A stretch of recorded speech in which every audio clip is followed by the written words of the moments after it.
শুভেচ্ছা, স্বাগতম নতুন একটা ভিডিওতে। আমি জাহিদ হাসান। কি অবস্থা সবার?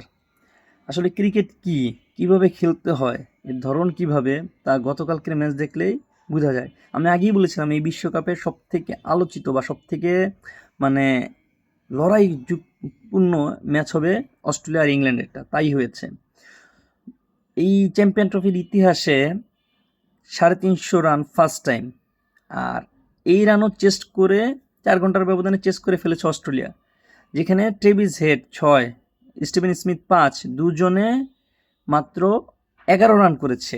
সেখানে আরও 341 রান লাগতো, মেন দুইজন নাই, তারপরও চেস করে ফেলেছে। জস ইংলিশ ইংল্যান্ডে জন্মগ্রহণ করে অস্ট্রেলিয়ার হয়ে প্রতিনিধিত্ব করে ইংল্যান্ডকেই হারিয়েছে।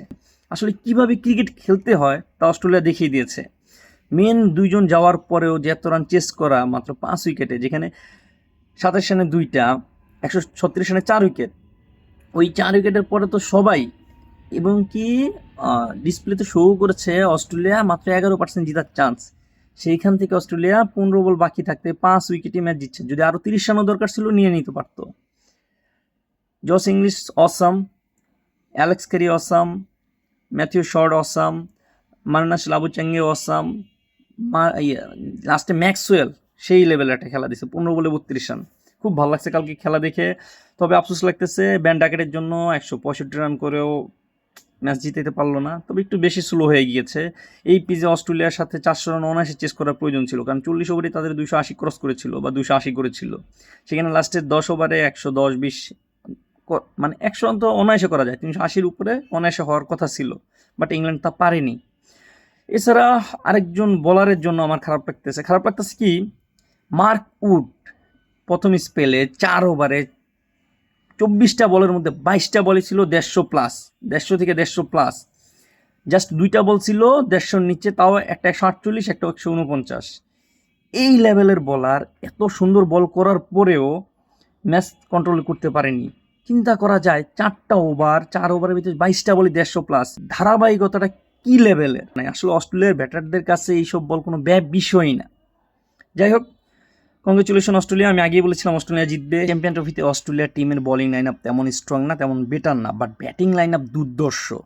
মানে 7জন টপ অর্ডার, 7জনই টি-20-র প্লেয়ার। মানে রান 400 করেন আর 450 করেন আর 350 করেন আর 300ই করেন। যোগ্যতা আছে যে প্রত্যেক ম্যাচ জিতানোর। কি ম্যাচ কোন থেকে কই নিয়ে যেতে পারে। যাক, আজকের খেলা হচ্ছে পাকিস্তান আর ইন্ডিয়ার, যেটা নাকি এই চ্যাম্পিয়ন ট্রফি সব থেকে আলোচিত খেলা, বা আইসিসি ইভেন্টের সব থেকে আলোচিত ম্যাচই থাকে পাকিস্তান আর ইন্ডিয়ার ম্যাচ বা ভারতের ম্যাচ। তবে আজকের ম্যাচ আমার মনে হয় না যে পাকিস্তান এরকম কোনো ফাইট করতে পারবে। মানে পাকিস্তানের যে কোয়ালিটি, আমাদের বাংলাদেশের কোয়ালিটি, দুইটা প্রায় কাছাকাছি। তো আজকের ম্যাচে ইন্ডিয়াই জিতবে। আর ইন্ডিয়ার পক্ষ থেকে বেশি ভালো রান করবে হচ্ছে শুভমান গিল, দেন হচ্ছে শ্রেয়াস আয়ার। কোহলি আমার মনে হইতেছে না আজকে পারবে। বিরাট কোহলি, রোহিত শর্মা হয়তো মোটামুটি কিছু শুরু করে দিতে পারে ভালো, বাট যদি টিকে যায় রোহিত শর্মা রান অনেক হয়ে যাব। রোহিত শর্মাও কোনো অস্ট্রেলিয়া থেকে কম না, মানে অস্ট্রেলিয়া খেলোয়াড়দের থেকে কম না, টপ ক্লাস খেলোয়াড় রোহিত শর্মা, শুভমান গিল, শ্রেয়াস আয়ার, বিরাট কোহলি, কেএল রাহুল, অক্ষর প্যাটেল, রবীন্দ্র জাডেজা, হার্দিক পান্ডিয়া, ওদেরও 8জন টপ ক্লাস। তো যাই হোক, আজকে ম্যাচ ইন্ডিয়া জিতবে। আর ইন্ডিয়ার পক্ষ থেকে শুভমান গিল আর হচ্ছে শ্রেয়াস আয়ার ভালো রান করবে।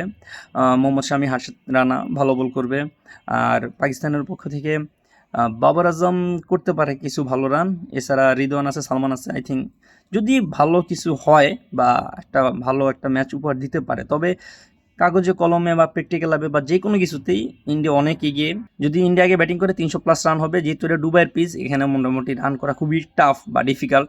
সেক্ষেত্রে 280 ক্রস, মানে 260-70 ক্রস করলেই যে কোনো দল ম্যাচ জিততে পারবে, ডিফেন্ড করা যায়। সেক্ষেত্রে যদি ইন্ডিয়া আগে ব্যাটিং করে, আমার মনে হয় যে 300-র বেশি রান করবে। যদি পাকিস্তান আগে ব্যাটিং করে, সেক্ষেত্রে 260-এর নিচে বা 270-এর নিচেই রান থাকবে, এর বেশি নিতে পারবে না। এই তো আজকের ভিডিও, দেখা হবে পরবর্তী কোনো ভিডিওতে। ততক্ষণ সকলে ভালো থাকবেন, সুস্থ থাকবেন। আল্লাহ হাফেজ।